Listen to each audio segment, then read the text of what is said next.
Hello and welcome everyone to Welcome Change. This is Ashoka's Wednesday news series where we get to hear from social entrepreneurs and their teams from around the world about timely topics and solutions. My name is Simon. I'm with the Ashoka team, and I'm joined by Lenore Skenazy today as our guest. We're thrilled to have many of you from across the Ashoka community, maybe also some of you free-range parents and folks from the Let Grow community. We're going to be together for at least 30 minutes, maybe more if we have some questions. And we're going to be talking about everything from childhood, independence, parenting, nature, which we squeezed into the topic. Yeah. And I think we're going to have a lot of fun. Before we get started, just a couple of quick things. If you are listening in and you want to use the question and answer feature, you can put your questions in that, chat box, and we'll try to get to those towards the end of the conversation. And I guess that's it. We're ready to start. Lenore, it's so good to see you. Thanks for being in the conversation today. It's great to see you, Simon. I wonder if your viewers should know Simon actually stayed here the last I time he was in know. New York. So this is your place. Yeah. Right. Yeah, so Lenore is one of our newest fellows, and on my last trip to New York, I got to connect with Lenore and also stayed. I was a guest in her house. The table in the corner is where I set the key when I left very early for a flight on a Friday Yes. morning. So I see the key is gone. He's gone. Right. Back. Given to someone new, where there's always somebody coming through. Beautiful. Yeah, Lenore, it's the other thing I did is I got to pick the name for this conversation. And it's a quote from one of our last conversations we had in New York. It's something that I identify as a parent. And then I shared that nature is my co-parent. I would have probably gotten more traction in this view, this webinar, had I used a headline like, Ashoka talks with the world's worst mom. Yeah. Something that has happened to you before. So I want to, as we get started, and as part of your introduction, I resisted the temptation to do it as the headline and leading with this. I'm talking to the world's worst mom. Why am I allowed to say that? What is that? Well, I have to say, World's Worst Mom came later. I started out as only America's Worst Mom. Oh, America's And worst mom. no, Sorry. that was the beginning, and then I ended up I as the promoted world. you. Yeah, I got promoted, right. But the way I got that name, that nickname, which you can Google and find me for a million trillion hits, is when our younger son was 9, and not mine and Simon's younger son, me and Joe, who you'll see passing by here at some point, my husband. When our younger son was 9, he started asking me and my husband if we would take him someplace he'd never been before here in New York City, where we live, and let him take the subway home by himself. He just wanted to find his own way home from someplace new. And we talked about this, my husband and I. And finally, one day I said, okay, yeah, because we felt like we're on the subways all the time. That's how we get around. We don't use a car. And it was sort of like a kid in the suburbs saying, can I ride my bike to the 7-Eleven? And so I took Izzy, our son, to a fancy schmancy department store where we don't shop. So he'd never been there before. And I said goodbye. And that's the subway is right underneath that store. There's a stop there, and I went home by bus, and he went home. He took the subway, and then actually he had to take another bus across town. And he came into our apartment just levitating with pride, excitement. He felt so grown up. And I was a newspaper columnist back then. And I have to remind people, newspapers used to exist. They came to your house every day. They were printed on paper. Doesn't matter. Anyways, back then I was a newspaper columnist. So I wrote a column, Why I Let My 9-Year-Old Ride the Subway Alone. And 2 days later, I was on the Today Show, MSNBC, Fox News, and NPR, defending myself. And that's when I got this nickname that I was America's worst mom, because I had let my son take the subway by himself. And so this is going to stop in 1 second. So that weekend, I started the blog Free Range Kids. And I just said our kids are smarter, safer, and stronger than our culture currently gives them credit for. And I love safety. I love real safety, like car seats and seat belts and helmets and mouth guards and antibiotics. I love all that, but I just don't think kids need a security detail every time they leave the house. And that's considered controversial, apparently, because here I am 16 years later talking about the same thing. Absolutely. And in these 16 years, what I've seen and what I so appreciate is you've owned this title of America's worst mom, and I promoted you now to world's worst mom. So yes. Oh no, actually, then I ended up doing a TV show that nobody saw, called World's Worst Mom. So yes, I actually got that one too. So it sewed up the whole field there. You may also appreciate, I have 3 kids, and my 12-year-old last week said, Dad, I just how did it go? He's like, Dad, you're not very good at parenting. And I thought, oh, okay. But and I can share it as a joke because I know, like, a good joke, there's a universal truth, which is like, I am good at parenting. If nothing else, I raised a very polite kid, right? Who can give that negative feedback graciously. But I think, I mean, for you too, there's something deeper where deep down that you're a good mom. So where does that universal truth or that conviction, where did it come from for you so that you could so quickly in that moment, own that title and invert it, right? To claim that maybe the parenting construct is what should be questioned and not your individual parenting choices. Well, you are super more articulate than I am about owning it and twisting the paradigm. I didn't own it at first. Ah, At okay. first, I was like, what?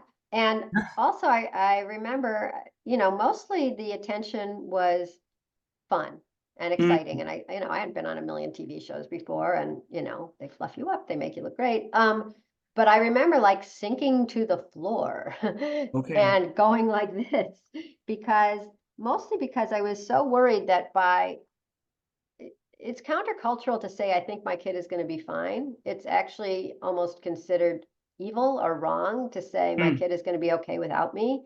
It's mm, like, and I'm not immune to fear of like divine retribution.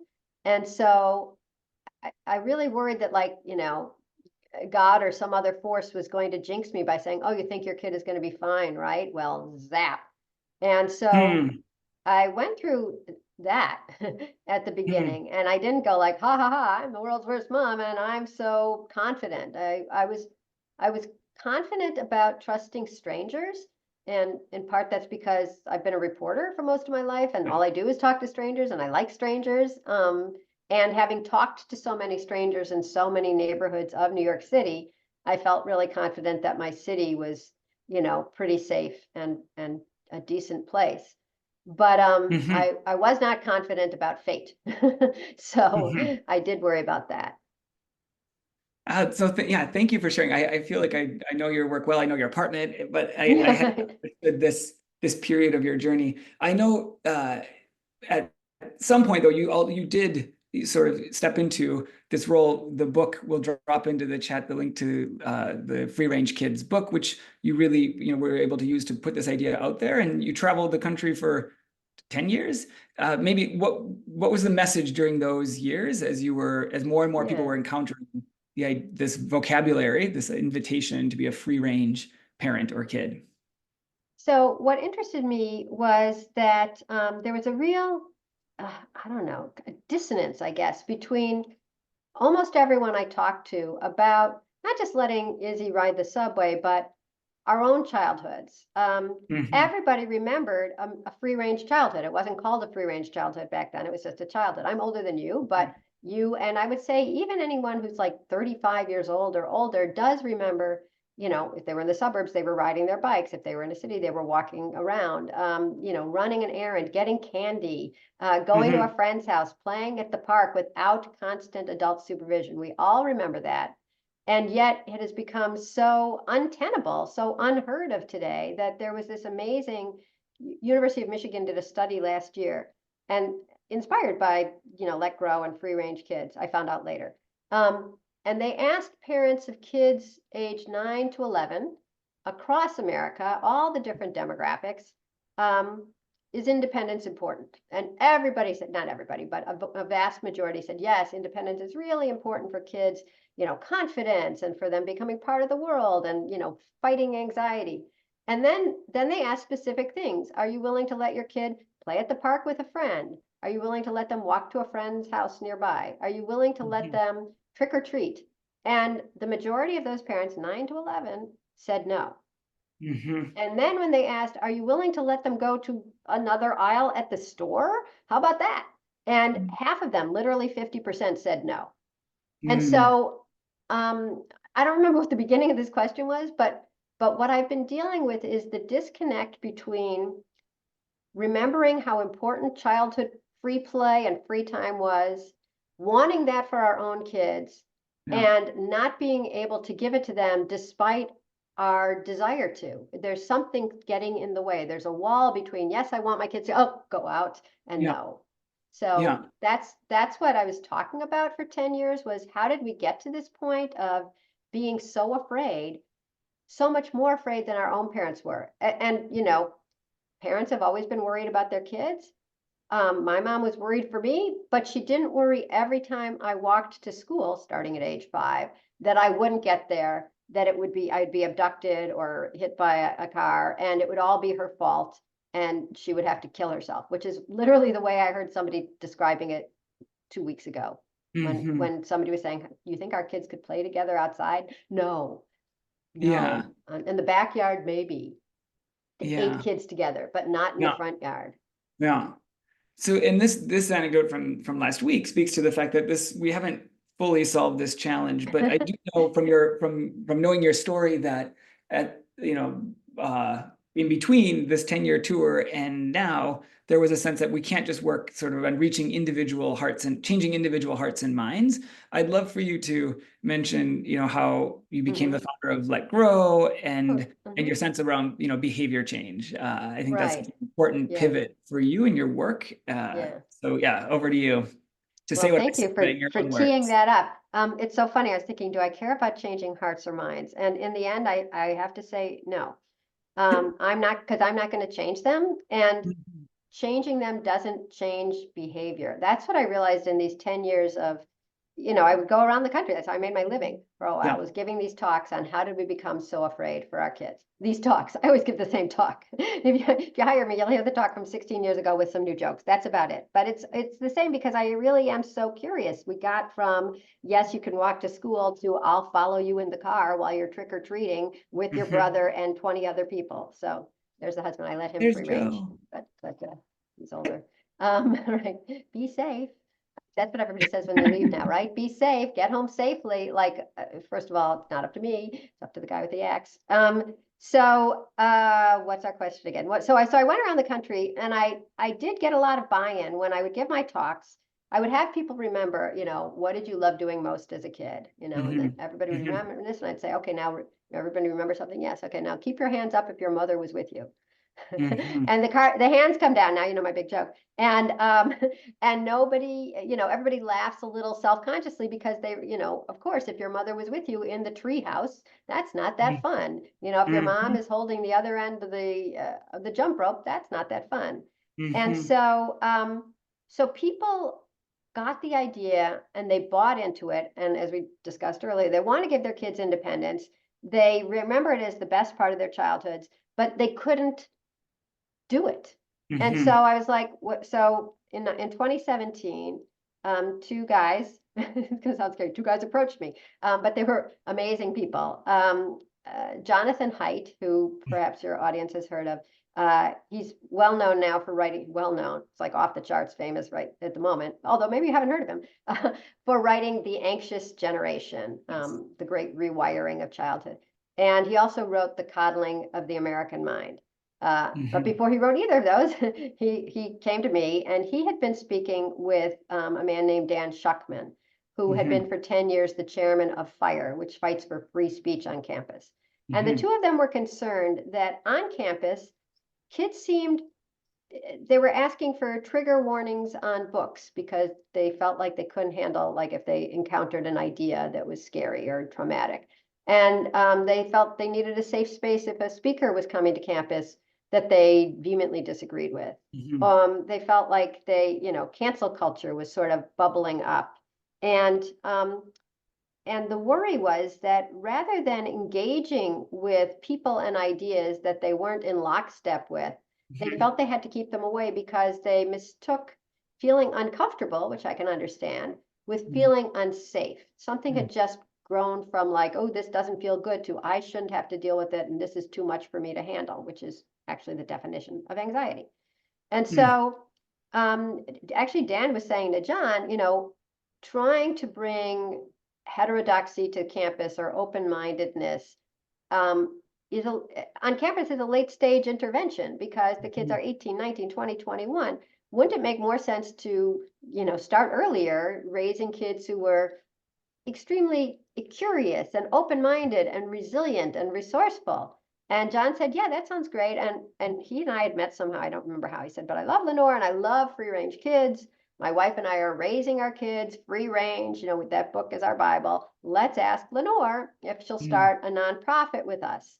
And so they came to me and I said three things. First, I said no, because I said, I don't have any Yes. idea how to run anything, goodbye, slam. And it's like, wait a minute, wait a minute. Somebody else could run it. You could be the face.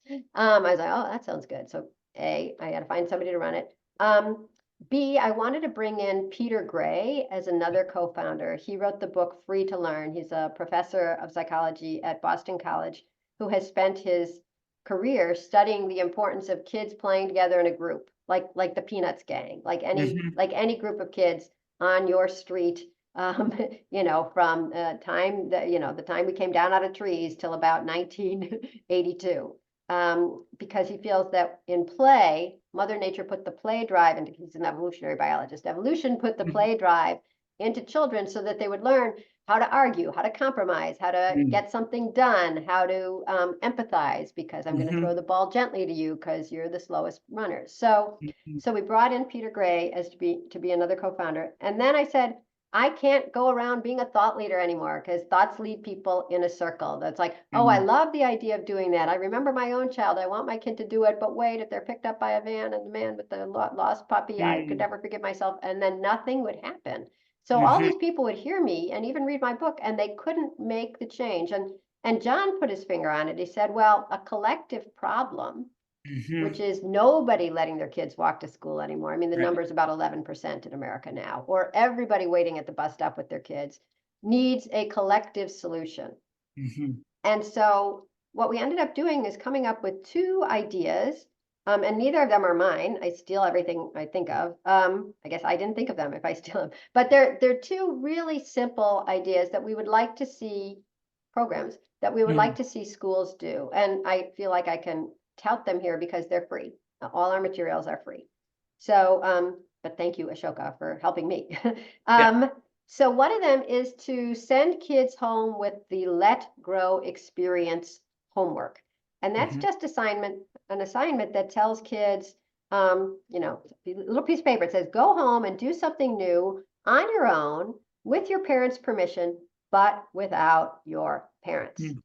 And we have all, now it looks like really standard curriculum. We have a list of things. You can climb a tree, you can walk to the store, you can bake a pie, whatever it is. And if you're in a terrible neighborhood, you make pancakes for breakfast, or you make dinner for the family, or you babysit, or you go down the hall to grandma. And if you're in, rural Idaho, you drive the potato truck. It's whatever makes sense for you, your age, your family, your neighborhood. But the real thing is that it's getting the kid used to doing something, trying something finally by themselves, because there's really been so little time that kids get to do anything on their own anymore. There's always an adult there to make them safe, to make it faster, to make it optimized, to make sure nobody's feelings get hurt.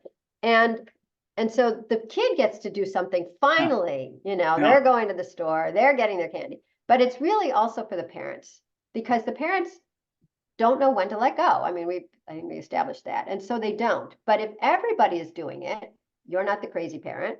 And if it's an assignment, you have to do it. So that takes away the guilt, like, oh, if I did this, I could never forgive myself, which is really this round robin in people's heads. And then once you do it, once you let your kid go to the store or even play in the backyard.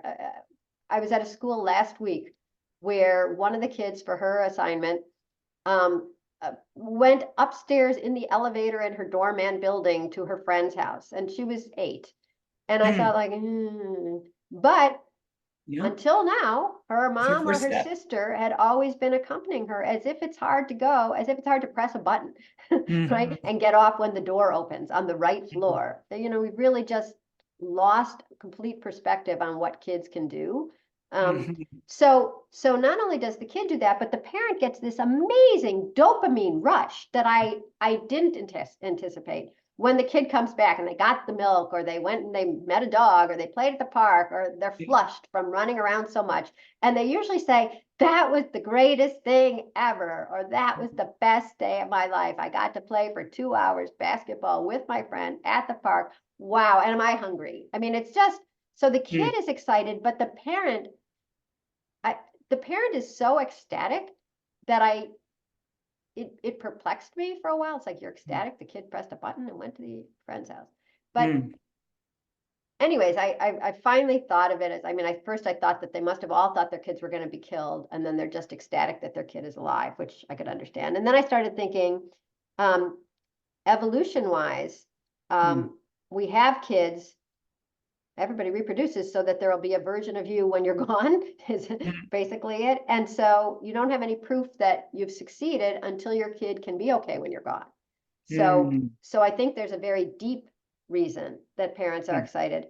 But I also think there's this psychological thing going on because, as we've discussed, like my mom would let me walk to school and wasn't always going through the I'll never see her again thing that Yeah. people are going through now. And so if people are all going through that now, it's sort of OCD. If I let her out of Yeah. my sight, something terrible happened, it's all my fault, I can't. So how do you fight a psychological phobia or obsession?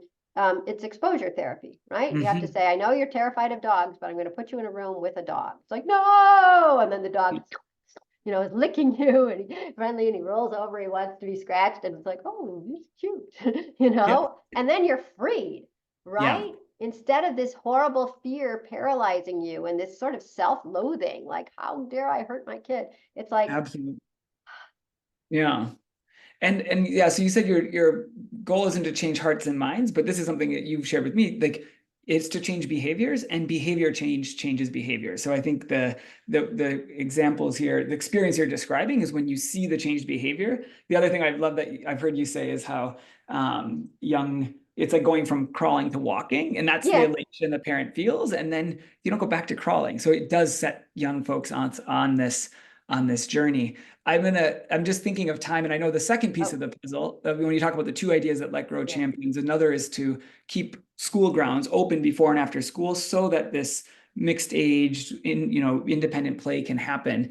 And this is actually I think how I first encountered your ideas, and the idea of a free range parent was in my world before Mhm. Sharon Danks, an Ashoka Fellow, Oh, yeah. the community who leads Green Schoolyards America, said, "Oh, Simon, you need to connect to Lenore because she works on turning schoolyards into these green, the epitome of what a community, a city should be, which is vibrant, healthy, shade for kids, mixed age, free play, much like our parks." And yet, kids weren't going to the parks because of everything you just described in terms of the parenting environment. And so, you joined a conversation with Sharon and a number of our other climate change, we can call our planet and climate Mhm. fellows, Mhm. saying, well, in that you don't care about hearts and minds, it's also like climate change. Is this my issue?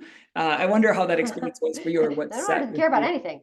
Yeah, no, you care about all So the things. climate change, it's like I also don't worry about screens. I feel like there's a lot of people working on climate change and screens, and so I feel like there's nobody working on actual childhood independence. Mhm. But one thing you said at this dinner we had was, I think you might have just been coining a phrase or joking, and you said, nature is my co-parent. And I was like, that's that's a transformative phrase. And I think I know something about transformative phrases because it takes going outside. I mean, it turns going outside, like nobody's there, I'm so scared, my kid is going to be alone, into going outside and being cared for by another parent that happens to be nature. And if you Mhm. can start thinking of nature as something beneficial, watching over your kid, helping your kid, as opposed to the outside world is just a threat, I think that has the power to open a bunch of doors, like literally, and especially because anybody who grew up with any little bit of nature around them, and it could have been the suburbs, it could have been you live near a golf course, but it could be you live near the woods or the lakes or whatever, remembers that really viscerally because there's so many senses involved. It's not just, running around on pavement. There's the smell of the trees, there's the squishing, the crunching of the leaves or whatever. There's the smell of the dead fish. And so you're tapping into something that is even more resonant than the idea of plain old freedom and just playing. It's freedom, playing, and being part of something really big and endlessly interesting because it's always changing. And now you're saying that that's part of your, that's looking over you. That's part of what is raising you. And so it changes it from a threat into, mother nature instead of, oh my God, the deep, dark, scary forest. So that, I just love that phrase. Ah, beautiful. No, I love that. And for me, it's also the co-parenting piece. I mean, yeah, your kid's out of sight, but we know from the Surgeon General's, report of last month that parenting has health risks in the US. And I think that's the other part. Like people, we've talked about going at it alone, but the collective challenge requires the collective solution. And it'll be other parents, but it'll also be nature as care infrastructure, Nature is care nature infrastructure. or, That doesn't or sound quite as good spaces. as, right, not quite as good as nature is my co-parent, but yes, it is a way of, I mean, the Surgeon General went through a whole lot of reasons that parenting is driving parents crazy these days. Parents are off the charts Mhm. stressed. And I don't, I think it's pretty obvious why. I mean, yes, there's the expenses and there's the dangers, but really the current norm has been to never let your kids out of your sight, which means that you are their constant guardian, teacher, playmate. And that's a lot to ask of anybody who wants to do anything else other than, play chutes and ladders and stand at the bus stop. Hmm. So it Yeah. gets really boring and time intensive and often expensive because if you don't think a kid can just go play in the woods, then you have to put them in travel soccer and that's going to take all your time traveling and all your money for the cleats or whatever. Yeah. Part of the reframe, so nature is there, even if it's emerging in cracks, between cracks in the sidewalk, right? And Mm-hmm. but this point around care infrastructure draws in other and one of our questions, I'm turning to some of the Oh, I questions haven't looked. coming in. Yeah. There's like a question around what can cities do to help parents experiment with more independent play, exploration of new spaces. Is there what is the nudge that can help more parents get that exposure therapy we're talking about? Mm-hmm. Whether it's cities or something above and beyond, if we are talking about shifting the wider Mm-hmm. culture Mm-hmm. ecosystem within which all of these experiences happen, I wonder Mm-hmm. where does your brain go there? Oh, I'm sorry to say that my limited brain goes back to my two things Yep. that Let Grow keeps proposing, because if you do the Let Grow experience, preferably through a school, but if you're, or homeschool group or whatever, or you can do it through a church, or you can do it through YMCA, but kids going home with the assignment that says all the kids must do something new on their own, preferably outside the home, Hmm. unless you're in a terribly dangerous neighborhood. That gets them outside. There's nature everywhere. There's Hmm. clouds, if nothing else. You look up and there's a cloud. That's nature. Get them out in the rain. Oh, this is cool. Oh my God, what's that smell? It's a worm. No matter where you are. And then and the same thing with if you keep the schools open after school. I mean, Peter Gray would like to see Hmm. every school open for 2 or 3 hours every afternoon. And so that parents who are working, okay, my kid's fine. They're going to be playing. And normally after school, kids are in such a structured activity that it's almost like school. They're learning chess or they're learning soccer, they're at Kumon. But if you just have some balls and some chalk, have some balls in every sense, and some chalk and some cardboard boxes, kids will have fun. And then, you talk about nature, that's nature, coming up with something to Hmm. do with your friends and building something, making something happen. I heard from one, I don't know, play expert once who pointed out that the thing that all children do in all cultures is they play tag, they play hide and go seek, and they make forts or dens or whatever. And then she pointed out that, like, let's think about what humans needed to do to survive. Hmm. Okay, you had Yeah. to chase your food, you had to hide so you didn't become food, and you Yep. had to find shelter. And so this play drive is just as basic can be, Hmm. and we have squelched it and turned it into this organized activity fest after school that costs money and takes Hmm. time. And that's not nearly as fulfilling or as enriching as just letting kids play. Hmm. What, as we think about, the years ahead, do you, and I don't, I mean, the crystal Oh, ball question, yeah. give a sense of like what's going to become easier and what's going to become harder. Like, and coming out of a conversation colored by the climate crisis we're living through, would remind us that in some cases, heat and weather are going to be headwinds that we're all facing. It makes it, Right. as much as we are encouraging, we believe deeply in a love for nature as a co-parent, as a teacher, Mm-hmm. an Mm-hmm. experience that has measurable increases in your physical and mental health. It's also, a hostile environment in at Mm-hmm. least some days of the year for every kid on Earth these days. And I wonder, like that or other things that you see that make this work the two-part Right. question. Enables So it. what's going to become harder? Yeah, it's going to become hotter. I think Minnesota will become better and Florida will Mhm. become worse.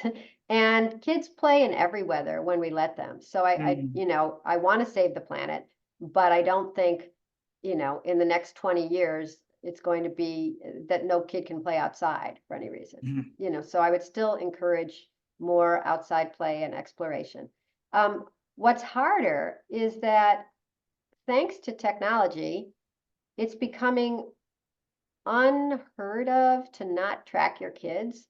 And I Mhm. realize this is a weird topic for anybody because everybody's so used to having their kids have some kind of tracking device. But there's something really unnatural about being able to supervise your kid and assist them and maybe chide them. In any event, watch them all the time. And I think there's something inherently disheartening that the people who love you and know you the best don't trust you to be out doing anything without them there. And I think it's driving parents crazy too, because it turns them into people who have to be like marionette Mhm. operators from afar 24/7. So I think that's one of the things that's getting parents down is this idea of being in constant control, even though they're terrified of not being in control because they've been Mhm. told they should be in control. And if you're not a good parent. So what's Mhm. getting harder is the idea of truly giving kids um, unsupervised time, Mhm. unsupervised even electronically. So for me, who thinks about, you know, basically an unsupervised childhood and why some of that is so important, that's the overhanging cloud for me. Yeah. I the point around, yeah, I can see the direct connection and I can feel it in like my own growth and trusting my own kids. Um, but there's a question in the chat, which is how does your work help adults not only trust their kids, but be more and to be more independent, but also trust their wider community? And so there's that, like, does Oh, that it's all feedback together. all It's all together? together. I mean, yeah, so one of the things that University of Michigan study found was that most parents of 9 to 11-year-olds won't even let their kids trick or treat. And it's like, Hmm. really? Really? Because no child has ever been poisoned by a stranger's candy. Sex crimes against children do not go up on Halloween. You do have to worry about cars. But even just letting your kids go that one night is going to Hmm. re-knit you to that community better because your kids come home, people have been generous, nobody has poisoned them, there's no, razor blades to be found. And Hmm. they met some people and they ran into their friends while they were going around. I mean, to re-knit community, you have to be outside. Somebody once Hmm. pointed out that like garages are sort of ruining communities because you drive into the garage, you close the garage door, and then your kid goes into the house. So they've never been Hmm. outside. So Yeah. letting your kids be back outside is going to re-knit you to your community. I mean, trust requires, um, I think of it as a muscle. It needs a Yeah. little bit of exercise. And until you let your kid be part of the community, you haven't developed the trust muscle that allows them Mhm. to be part of the community. It's one of these cart before the horse things again. So you have to Yeah. do it. And it's better. And even if you can't get your school to do the Let Grow experience, so you and two friends sit at a cafe while you send your kids, you know, down to the other end of the strip mall, Hmm. go get something from the Dollar Tree and come back. There's Hmm. always a chance for you and somebody else. It's much more fun with another person for you and for your kid to let them go. Hmm. And when you do, then it becomes this normal thing. I mean, there's actually been a study testing independence as therapy for kids Hmm. with anxiety. And the less anxious your kid is, the less anxious you are. It's also this spiral. Hmm. Yeah, this all resonates for me. I shared one parent anecdote. Another that comes to mind in this response of yours was I was out at the end of my driveway. Kids were coming home from having biked to the pool. The neighbor kids were going the other way, and we were kind of like orchestrating this on a road. Uh-huh. And a car like zooms by, and the driver of the car yells out like "so unsafe" as he flies by, implying that like Ah, we're all like, I mean, and so I realized that, yeah, like it wasn't the safest place for my kids, but the thing making that road safer was the little bodies of my children and their bicycles that was slowing down this, you know, I albeit can't even say the frustrated word. Yeah. driver who was in my perspective the thing making it unsafe. For me, I mean, it does two things. I mean, one, it feels like a huge thing for a parent, for me, or parent to take this, this risk, however we assess it, by having kids on roads with, the little bicycle helmets. But I do believe it's what's going to make us all safer. And so that's the part that resonates. I'm seeing a question in the chat, like, but I hate that driver so much. Go on. Yeah, but I hate the driver, but it's also, I appreciate sort of, I mean, you and other mentors in my life who've helped me so quickly see that wasn't my, like, the solution there isn't for me to be like, oh my gosh, he's so right. Kids, Right, this get is a road. inside. You're on bicycles, like off the road. So I appreciate that. And yet, like, this is you earlier in the call made the gesture of kind of like when the world feels too overwhelming, and the right thing could be never bike on that road again. So this is an example of all of this. But I was saying there's a question in the chat, like, what if the kid gets hurt? And then of course that would affect the parent. But that feels like a question that bubbles up all the time. How do you Yeah. I mean, what's interesting is yeah. that question does bubble up all the time. And the thing that got me interested enough in this topic to continue it is that my mom was a nervous mom. I'm Jewish. We are famous as Jewish moms. We're famous for like always worrying and put on 17 layers and don't talk to strangers and watch out and I'll come with you, bubby. And yet the social norm back then was to let me and at age 5 walk to school. And because she was expected to do that, and that was the social norm, I don't think her mind went automatically to, oh, but if she's kidnapped or if she's hit by a car or if she's hurt, the way we do now. And so that question reflects this era, right? We are almost seeing, we go to this really dark place when we think of letting our kids do anything on their own. And it's always, they'll be hurt and it's my fault. And that stymies us. And the only thing that I've seen that stops us from always going there is letting reality in. Like, so it's true that your kid could be hurt. Most of the times they're not hurt. And if they are hurt, it's not, traumatic or permanent. And so there's a couple of answers. One is, we'd all feel bad, but the odds are very good. We don't ask that question before we put a kid in a car, even though there are car accidents. In fact, that's the #1 way kids die. And then also there's this fear of being blamed if your kid gets hurt. And there's two things about that. One is I would like to see a petition, maybe I'll start this, signed by as many American parents as we could get, or parents across the world, that says, if your kid is hurt doing something, I won't blame you. Because we're really afraid that nobody will ever see that we were a loving, decent parent who made a normal and fine decision, because we always go backwards from the worst case to like, now it's all your fault.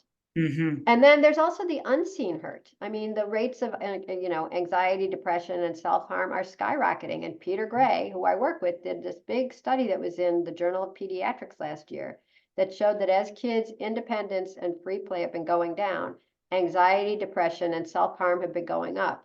And so there's no such thing as no trade-off. It's like, oh, I'll just keep them inside. I'll drive them everywhere. I'll be with them every second. If they need a snack, I'm standing there. If they want a toy, I'll grab it for them. There's a downside to that too, and we don't ever put it into the equation. All we put in is, what if I take my eyes off them and they get hurt? So this is a lot of rationalizing, and it's hard to keep your mind, oh, well, there's bad things if we keep hovering, and we should all understand that fate works in strange ways, and trust is a muscle, and we have to build it. But I believe all those things. Yeah. We're beyond time.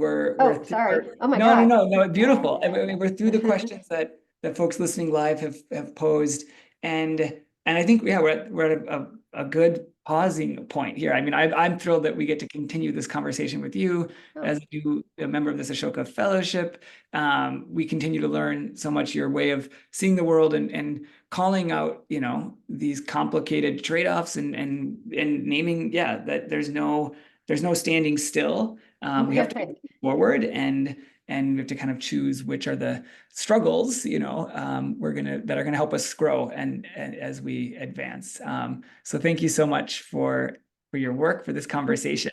Well, thanks for making Maybe me you a should get the fellow. final word, and then I'll say a tiny bit about how folks can catch this next iteration of the series. But any final parting thoughts, Lenore, as we wrap up? No, just that it's hard, and it's like it just seems to be becoming harder as we sort of make parenting into something that we're constantly discussing and thinking and judging. So, sorry, right? Good luck. I know we're all doing our best. I believe in you. And if you want to write to me, I'm Lenore, like down there, Lenore at letgrow.org. Thank you, Lenore. And folks, yeah, there'll be a link to today's recording plus highlights to browse and share that'll be sent to you shortly after we wrap here today. We hope you all will join us next Wednesday or a future Wednesday for another conversation with another social entrepreneur. In the meantime, let grow. Have a great rest of your day. Thanks so much, Lenore. Oh, thanks, Simon. Bye-bye.